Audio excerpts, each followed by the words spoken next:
Very good afternoon in terms of joining us this Wednesday already and not going to coming. And we're already halfway through the month.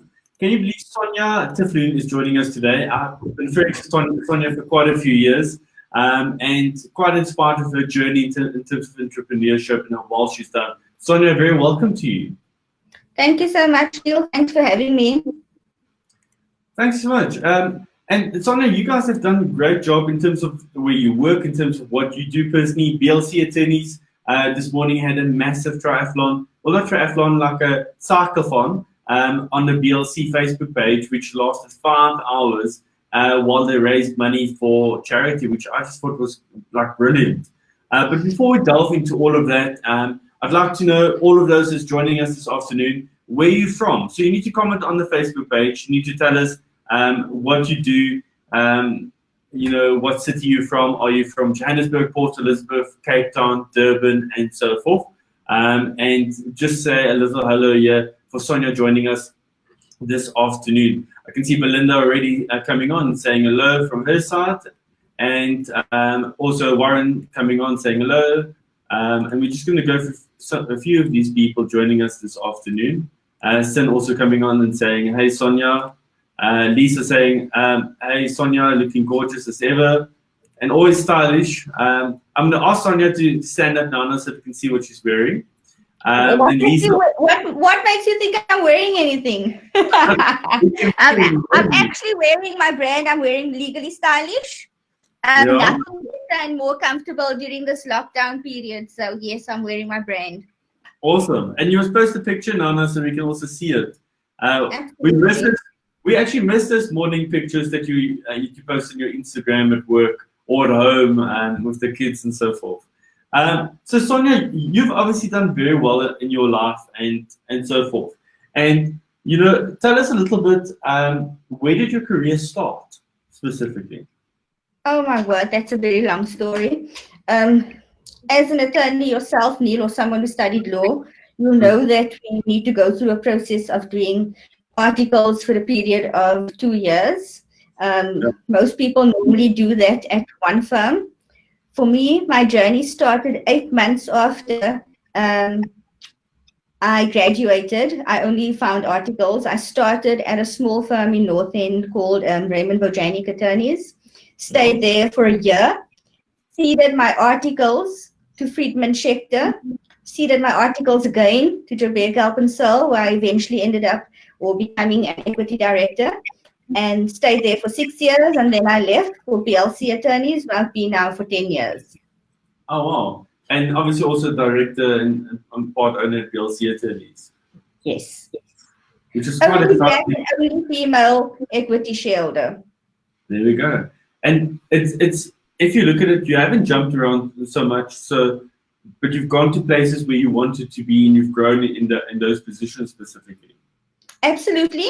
They say everything happens for a reason. It may look like it was calculated moves. Some thought definitely went into it, but there was a bit of luck involved as well. Awesome. And tell me, from BLC, how did you end up joining them? Funny story. I was an equity director at Barker and Sonja. At that time, I already had my son. And I worked extremely hard because I fell pregnant in my final year at varsity. So I always felt like I was one step behind my peers and needed to work extra hard to play catch up. Yeah. So when I got to the point of becoming an equity director, I felt like, okay, I've caught up now, and now it's time to put something back into my family. That's when I fell pregnant. Wanted one little girl, ended up being pregnant with twin boys. That was in 2008. I'm sure you were doing some form of conveyancing at that point. The recession hit and there was no more conveyancing. So I thought perfect timing, focus on the family, have some babies. And then when I found out it was twins, I actually decided I needed a half-day job. And BLC was happy and willing to accommodate me at that point with a half-day position. Okay. And then from there, how long did it take you to become full day? The initial agreement was that I work half day for the first year. But as you know, attorneys are very good with negotiating. I was able to do that for a period of 3 years before I decided to go back into full day. Oh, wow. And then we also saw another brand coming through in the last few years, Legally Stylish. It made an appearance on Instagram. We would see all of the photos every single day of different outfits. And at some point, I was wondering, I would love to know how many cupboards does Sonja have? Because every day is a different outfit, from like the shoes to like from top to bottom specifically. Now, tell us where did that idea come from, and tell us the story behind it. A few years ago, I wanted to start a blog. So I sort of used, what I wanted to do is to combine the whole of Sonja, the fashion side as well as the legal side, which is where the name Legally Stylish came from. So I started the blog. I think I had one post and I realized how difficult it actually is to maintain having a career and doing the blog. So that didn't go too well. I fell on the back burner for a while, and then I decided to, people always ask me about my clothes and where I get it from. So I decided to start like a thrift shop. I created a Facebook page called Once Loved, and I started selling my secondhand stuff that I was no longer wearing, or some of the stuff still have price tags on, so it was stuff that was really just, I don't know what kind of purchases, but it was just not stuff that I was, or rather, maybe I'm just embarrassed to say I outgrew the clothes; they no longer fitted me. Yeah. So I had to come up with a way of getting rid of some of the stuff. What I do is I also give back. So I do sell some of my things, but I also give stuff to charity, to family, to friends, to whoever wants what I have. So that's how it started. And then lots of people always ask me when I go to an event, where do you get this from? Who made it? So I would always come up with a design. I would work with local designers and I would get them to design something for me, because, in PU we're very limited in terms of where we can shop. Yes. And with the help of a few friends, they say it takes a village to raise a child. With the help of a few friends and colleagues, we sort of started brainstorming, and I found the courage to identify a seamstress. I'm doing all of the designs and she makes everything for me. We now have 3 people working for us, and that's where Legally Stylish was born. Oh, wow. So it's from actually not being able to at some point wear all of it, and the charity and so forth, which we all go through. I exercised so hectically at the beginning of the year and lost so much weight that I was able to wear some clothes that I haven't been able to wear for a while. And now after this lockdown, I'm back to where I were. I think we all are. So it happens in terms of it. But so then the Instagram page started, and then obviously the business started. Now, like less than 2 months ago, you had a massive launch in Port Elizabeth at the rooftop garden bar, I believe. And it was massive, the amount of people that attended, and it trended on social media. So what made you take it commercial then? Look, it's gone commercial, but the idea is, or the main aim and the focus is still not profit driven. It's still just sort of my let out, something I do to make me happy. I enjoy dressing up, and I enjoy putting different items together, and it all started with me just wanting to show someone that you can take this one outfit or this one item and you can do lots of different things with the same thing. So yes, I surrounded myself with lots of millennials. All of my entire team is much younger than me. So what started off as a launch that I was willing to actually pay people to come to, because I didn't think anyone was interested in what I do, ended up being massive. We were sold out in terms of tickets, I think, a week before the time. Oh, wow. So the support was absolutely amazing. That was insane. Sonja, I'm going to go through some of the speakers that's going to be joining us next week, and then I want to ask you just a massive favor. If you can maybe just ask everybody in the house just to get off the internet for the next 10 minutes, because you are lagging a little bit, and it could be that they're just maybe watching TV on the internet or using it. I'm very proud to say that my son is actually busy doing his assignment. So this will be a first. I need to ask him to stop with his assignment. So they're still continuing for school. So quite a few speakers coming on during the month of May. Sonja's just going to quickly check on the internet on that side. This coming Friday, we've got Carmen and Tanusha joining us, talking all marketing things. Next week, Monday, we've got Narnia that's going to be joining us, talking more on the COVID-19, how it's all affecting us as well. Then Vinnie Lingham will be joining us all the way from America at 5 o'clock in the afternoon. We've got quite a few speakers, myself on next Friday, talking about marketing. Corby Porcius is also joining us this month as well, and quite a few people in June going forward. So a bunch of speakers every single Monday, Wednesday, and Friday at 3 o'clock right here on the Oracle Media Facebook page. And you're more than welcome to go and have a look at some of the speakers that we had on during the month of April. Those videos don't go anywhere, they all stay here. And we try and invite people that, they inspire the rest. And if you look at what Sonja's done in the past few years, it's really inspiring in terms of what she's done for people out there as well. So Sonja, I think that grew quite hectically now. Then you have your BLC. You've got Legally Stylish. Even though it's a hobby, we know hobbies take up a lot of time as well. Because you're quite a perfectionist, so I'm sure it's actually just a normal business. You may not want to make money out of it immediately, but absolutely. And I think, like me, everyone still enjoys some online shopping. So even during lockdown, we've had some sales. People are definitely still ordering items. As soon as we are able to package and send those items off, we will do that. Now we're only able to send off any winter items in terms of the regulations for level 4. But once we're able to, everybody that placed orders, thank you so much. We're good. It's already, it's packaged. We are shipping it off as soon as we are legally allowed to. Oh, awesome. And I'm glad that you're doing well in terms of that. I have to ask you though, what was the biggest obstacle this far in your career, and how did you actually get through it? I've had a few, but I think definitely COVID-19. Yeah. I think that's sort of been a big one for all of us. But in terms of my career in general, I think it started off with struggles. Graduation normally happens in April. When we got to graduation, most of my peers already had secured articles and started working at various law firms. At that point, I was still absolutely battling just to get my foot in the door. As I said, I started my articles in August of that year, so it took me a full 8 months just to find articles. So that would be one of my big obstacles. But also, I think when I'm given a challenge, I'm one of those people I want to succeed. I'm driven by success. I always say to my kids, if you didn't need to work hard, everybody would be successful. Yeah. So it just takes that little bit of courage and motivation to get through it. For example, when I fell pregnant at varsity with my son, that was one of my first challenges. I could either quit varsity, go do some other job, or just push it through.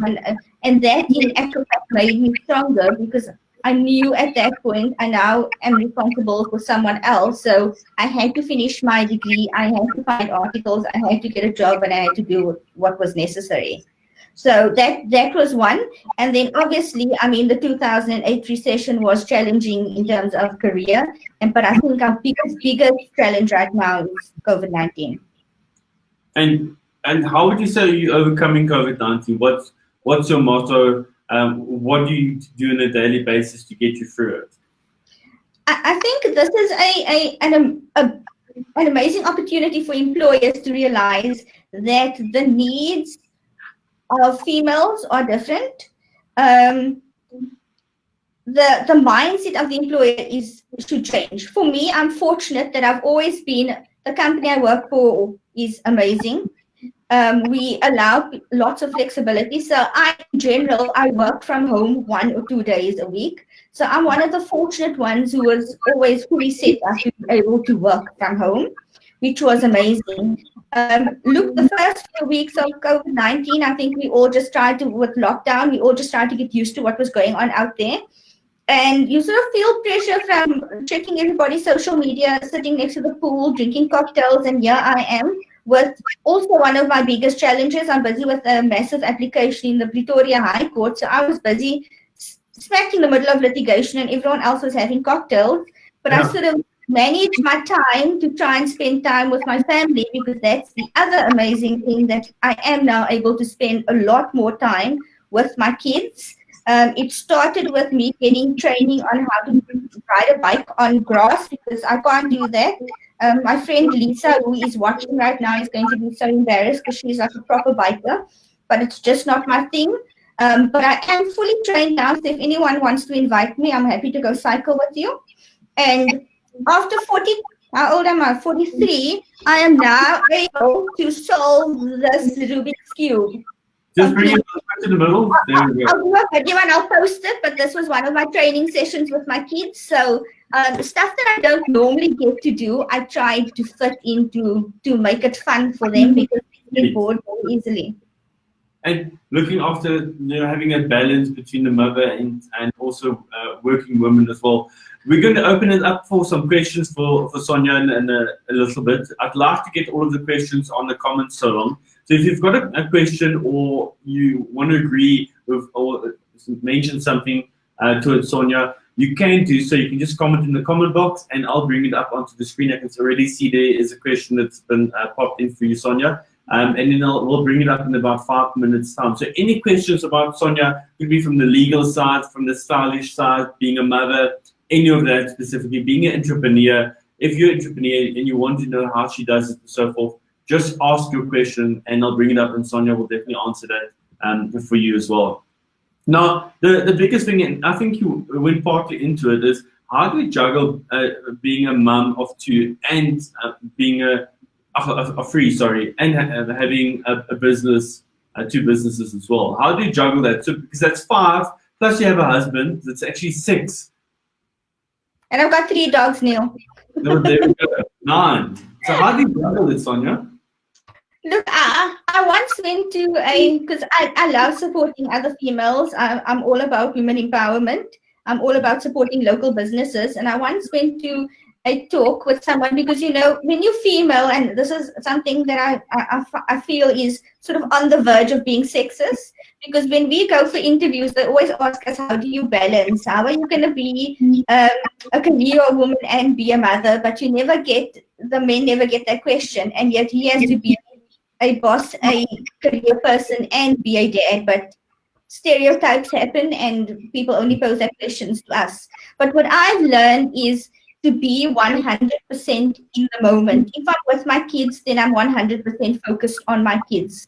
Yes, I fail. It's not always possible, and you do feel bad. But my kids know even now when I'm working, I've got a sign on the study that says right now I'm in a meeting, and they know not to come in right now. But when I'm out of the study, then I try to not focus on work and give them 100% attention. It's not easy. You sometimes find, especially now, that it feels like there's just not enough hours in the day. And we all suffer from guilt, which is why I try to, when I'm with them, just be with them. And any activity, anything that my kids are involved in is a priority. If you open my diary at the office, you'll find it in there so that you don't double book me. But I'm also very committed to my job. So whatever I'm doing, I'm focused on that specific thing in that specific moment. And it's about having balance, I would think, making sure, like you said, you're making time for the family and the dogs, and then for work as well, ultimately as well. And it's about, I would say, making sure your time is there. Do you go through a weekend where you just go, I'm don't want to do business, this is just family, this is a family weekend for me? I do, which is why we have certain spots where we go to where we specifically know there's going to be no internet. So I'm not going to be able to, even if I wanted to access anyone or focus on emails or anything. But I'm also the type of person, yes, I like spending time with my family, and every now and again it's very difficult for me to just find me time, because I feel extremely guilty. Like if I spend a Sunday, like on a Sunday, normally I'll go to mass. When I get back from church, I'll cook or I'll do whatever. But if I decide on a Saturday today, I'm just doing absolutely nothing. By the time we get to like 2 o'clock, I'll start feeling so guilty that I will now start doing 10,000 other things to make up for the time that I've wasted. Because that's the one commodity that we're never going to get back, time. Yeah. So yes, I take off days and I do try to spend specific weekends or when we go away, just family and nothing else. But unfortunately, I'm also self-employed in terms of both businesses. It's my responsibility. So I can't ever switch completely off. And it's true, you can't. It is very difficult as a business owner myself. to switch off completely. But I've seen you camping before, Sonja, right? That's real. I actually have a few friends, including you, Neil, who didn't believe that it was real. Proper camping in a tent and a caravan, and I look like crap, and I go through the whole thing, the sand, the dust, and everything. I always thought I liked camping, but I realize now I enjoy camping with my mom. I don't enjoy being the mom at the camp. And is there an outfit? Because we see all the outfits to work and over the weekends and stuff, but never on the camping side. So what's the outfit when you go camping, Sonja? I actually have posted some of my camping outfits. Well, it starts with comfortable hair. I normally braid my hair when I go camping because also when I'm there, I don't want to have to wake up and worry about my hair. My fellow colored people would understand that hair is a big thing in our world. If it's not right, you're not having a good day, then you're just not focused.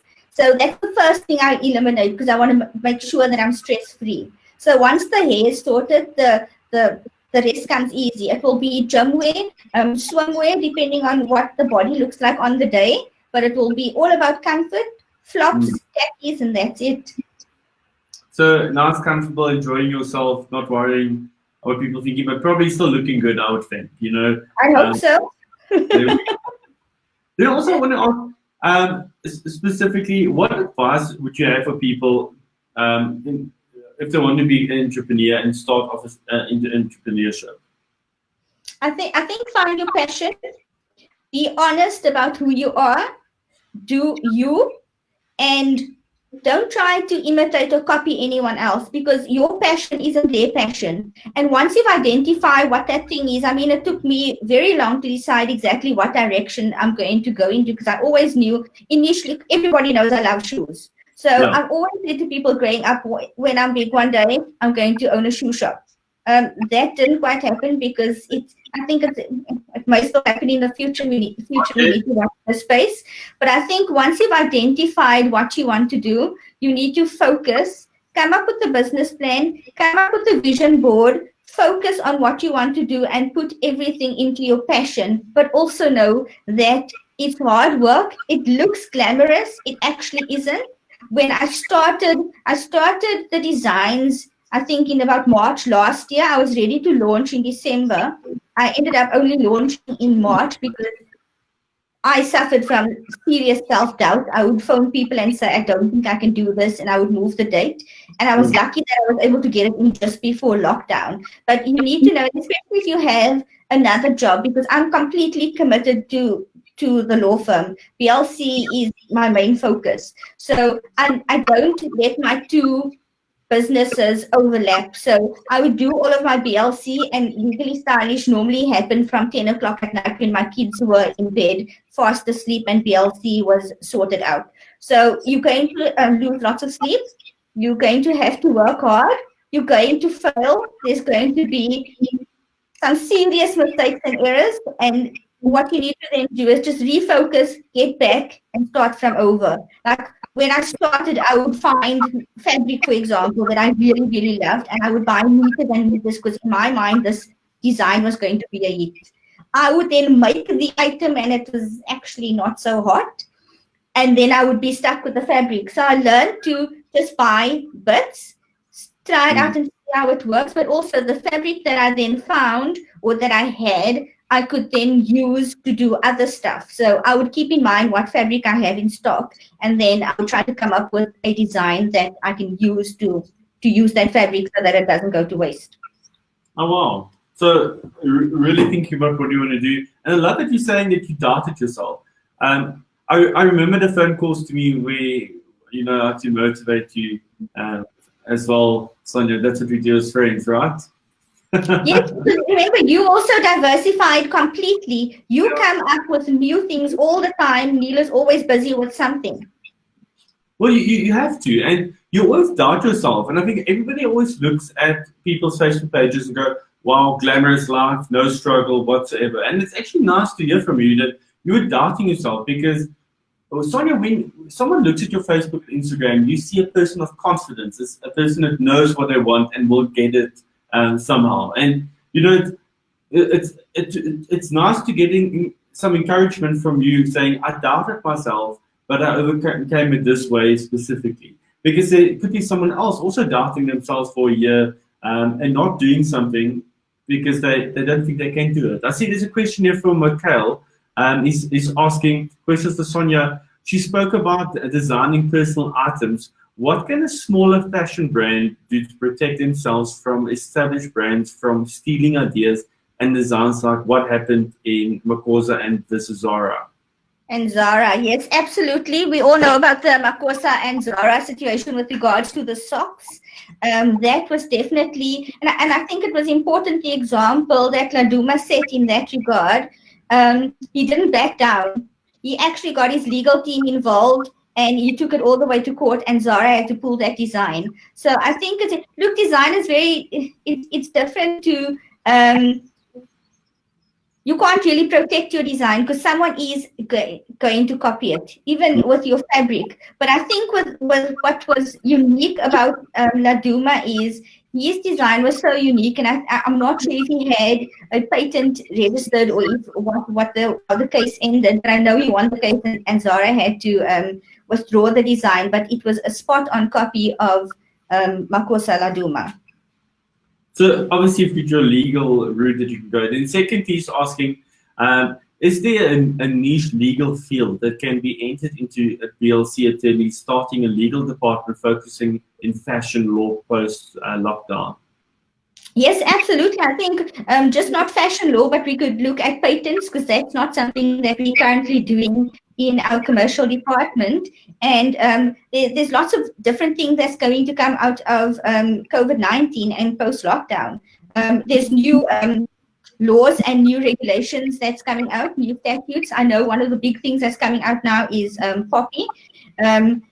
So we just need to align ourselves and put yourself in the right position. For example, if I can make the example of with regards to my business, the one big thing that's come out now, and I spoke about this earlier when I did the closing on the BLC charity event, is I read an article that said you need to adapt and adjust yourself to the current environment, but it says you must be opportunistic. You must not be opportunistic, you must be altruistic, which means that you must be aware of your environment, but you mustn't exploit it. For example, one of the things that I'm busy doing now and it will be launched soon is I've now started designing masks. This one matches my outfit properly. I'm not going to put it on because I'm not going to do a Mr. President thing.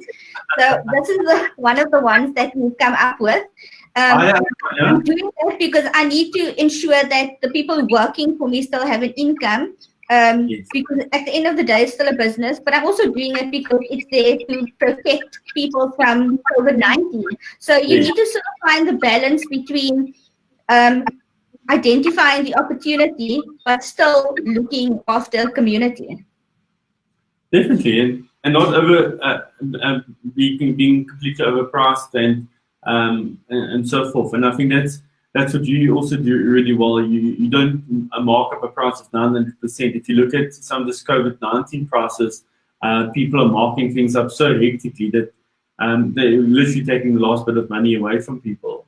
I see there's another question here from Foreign, and he's asking, what advice would you give to a young woman looking to thrive in their career? Is there something as being an overeducated specifically? Because I know a lot of people always talk about being overeducated. Or would you say to do as much as you can? Okay, that's Farron. Farron actually works with me. She's an attorney at BLC, and congratulations on passing your notaries, Farron. She just got her results today. My answer to you is no, I don't think there is such a thing of being overeducated. I know a lot of people have said that I didn't get the job because they said I'm overqualified. I must be honest, I've never heard that. I think it's absolute nonsense. I think that you are just better suited for the position. And the one thing that no one can ever take away from you is your education.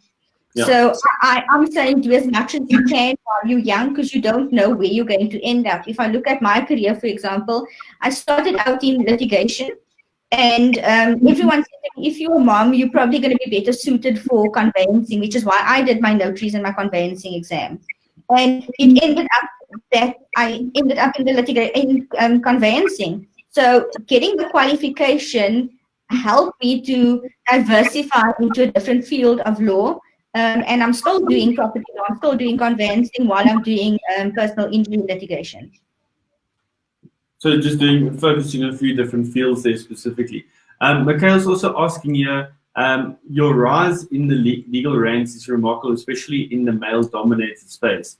What keeps you motivated to continue growing all spheres in life, family, fashion, lifestyle, law, and business, and not becoming complacent?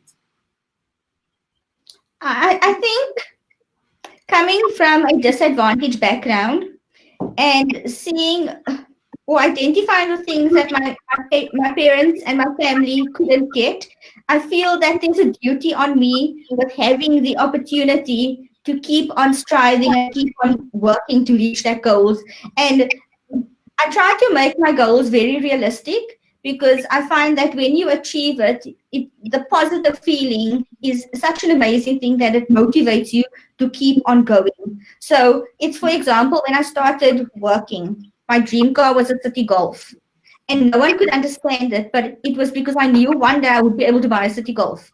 And when I had the City Golf, I felt so accomplished that I knew I could move on to the next thing. So I think small steps and small goals, and also knowing not to give up and don't compare yourself to anyone else, because people have structures in place in terms of one of the firms, I can't remember where I worked, it would be after 3 years you're going to be this, after 4 years you're going to be that. But for me, it was a matter of, yes, after 4 years, that's where you see everyone going, but I can do that quicker, I can do that sooner. If I prove myself through, and it's about making the move at the right time, accepting that it's going to take time. I've been in practice for 20 years. What year are we in? 20, yeah, 20 years. I've been in practice for 20 years. So it didn't just happen overnight for me. I had to wait my turn and I had to work really hard, but I also had to do things that set me apart from the others. And instead of seeing myself as being female, as being a threat, I saw that as an opportunity, because women lead differently to men. They don't think like we do. We lead with compassion, and that's what set me apart from the others. And instead of trying to change to be like them, I'll use that, and like I'm just myself. It's like when I started working, I thought that I had to wear a black suit and a white shirt and not wear nail polish to look like an attorney. Now I wear black nail polish. My hands, who cares? Yeah. I remember that as well when I entered law and articles, I was just black and white all the time because we were just scared to wear a colorful shirt or tie in terms of it. So you're talking about your first car, your goal was a Golf. What became after that? What was the next goal for you? That car I actually bought when I was still doing articles. So once I had the car, I sort of felt like, okay, I've now pacified the material need. The next step was to focus on my career. And one of the things is the firm I worked in, when I started my articles, was a very small firm. And in smaller firms, you know that you are the messenger, you are the clerk, you are the cleaner, the tea lady, everything. You pick up everybody's kids and they're embarrassed to even get in your car. So the next step was to focus on my career. And I would serve documents at these big law firms. And I would always, when I go in there to serve the documents, I would say to myself, one way. So as I progressed, every time I would go, okay, bigger firm. Then I got to Barker and Sonja, which is one of the biggest firms in the Eastern Cape. And now I'm at the biggest firm in the Eastern Cape. So I'm settled, I'm happy, and one step at a time. And I want to go back to the car, and I won't mention what car it is. But I love the post for the following two reasons. You posted this year, you said bought this car, I think it was number 7 of its make. And you said two things, that you, from the area that you grew up, you were able to get to this point in your life. And it doesn't matter where you grow up or where you're born, that you can still be successful. And so I love the fact that you got the car. It's beautiful. But that for me was wow, because you're so humble, and you're telling people that it doesn't matter where you're born, or what color you're born, or where, if you have no money, you can make it to this to where I am today. And I thought that was quite inspiring, Sonja. Absolutely, Neil. And that is why I'm very wary about what I post, how I post it, and what I say, because I personally am not a fan of people boasting. I'm not about material things. Yes, I like nice things, but I can also survive without nice things. I was brought up without nice things. My parents worked very, very hard for us to get an education. That was the one non-negotiable education, because that was something that they could never get. So we were always told education's the thing. My sister studied teaching. My brother did mechanical engineering. He's also self-employed now. And it was, once you've got the degree, you can decide what you want to do thereafter, but the degree is a non-negotiable. And I honestly believe that I don't see myself as the most intelligent person on this planet. I needed to make sacrifices and make hard choices, really tough choices, to get where I'm at.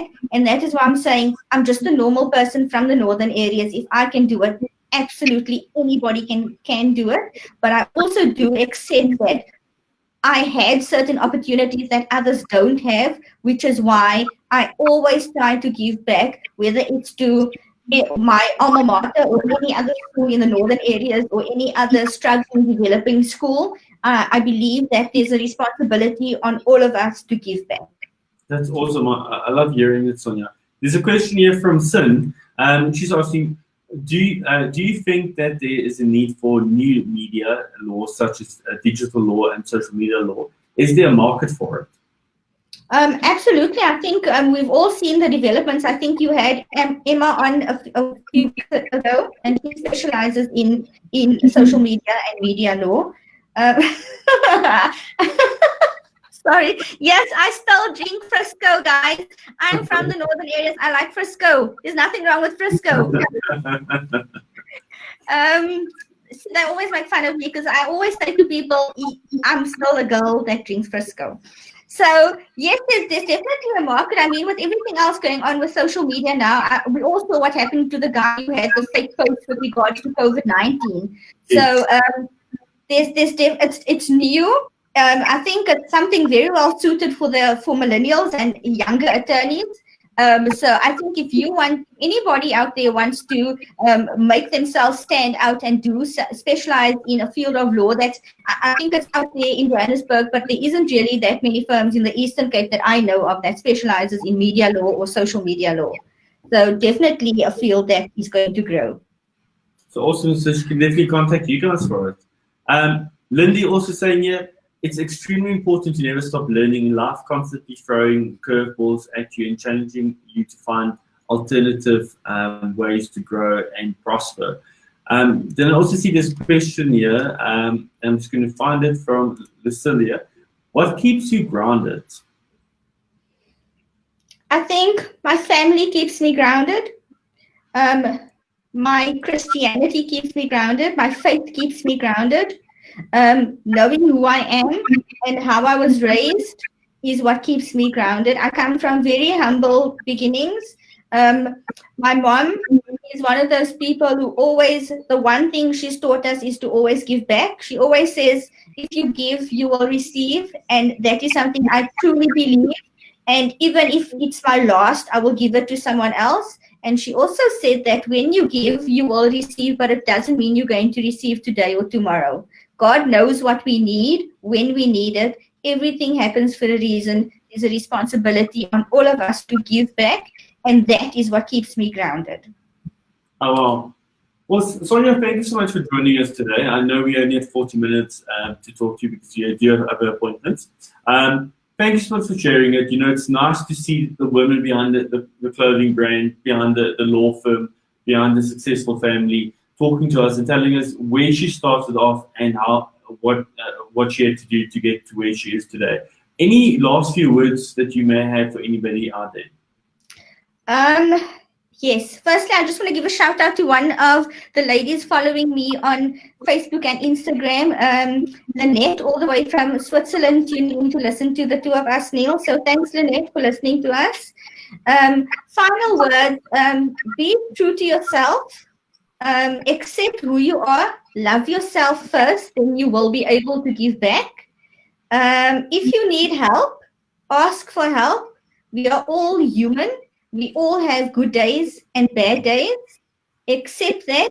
Find your inner peace and find your circle of friends or mentors that you can look up to and chat to, because we all need that every now and again. And then, guys, with regards to COVID-19, I believe this too shall pass. Awesome. Thanks so much, Sonja. It was nice to have you on as a guest. For those joining us today, don't forget every Monday, Wednesday, and Friday, right here at 3 o'clock on the Oracle Media Facebook page, we will have different speakers on. This coming Friday, we've got Carmen and Tanusha talking marketing. Next week, Monday, we've got Nanya talking COVID-19. Then next week, Wednesday, all the way from East London, is Vinny Lingham, and he lives in America now, so that's going to be a 5 o'clock session. He's on Shark Tank. I know, Sonja, do you watch Shark Tank? Yes, I do. I know who he is. So Vinny Lingham will be on next week Friday. It's going to be quite exciting. And then I'll be covering marketing next week Friday. We have a bunch of speakers for the rest of the month from Kobe Portita. Please join us throughout that every Monday, Wednesday, Friday, right here at 3 o'clock on Oracle Media Facebook page. A few people, I'm just going to finish off the messages saying, beautiful message, Sonja. Always had a heart of gold, and that's from Jade. A few people saying very inspiring, and then obviously also amen over here. So quite a few people being inspired by you and your life story. I want to thank you for joining us today. I really did appreciate it. And all the best, Sonja. Are you going to cycle now? No, not yet. It's too windy outside. Thank you so much, Neil, for having me. And thank you so much, guys, for listening. I really, really appreciate it. Thank you from the bottom of my heart. I'm going to go now and make myself a cup of Frisco. Awesome, Sonja. Have a good day, and I'll chat to you soon. Thanks, Neil. Keep well. You too. Bye-bye. So I'll see you this coming Friday with Tanusha and Carmen, where we'll be talking marketing. Don't forget, every single Monday, Wednesday, and Friday at 3 o'clock. Please do share this video so that a few more people can be inspired by Sonja and what she does for everybody. Thank you so much, and have a good Wednesday.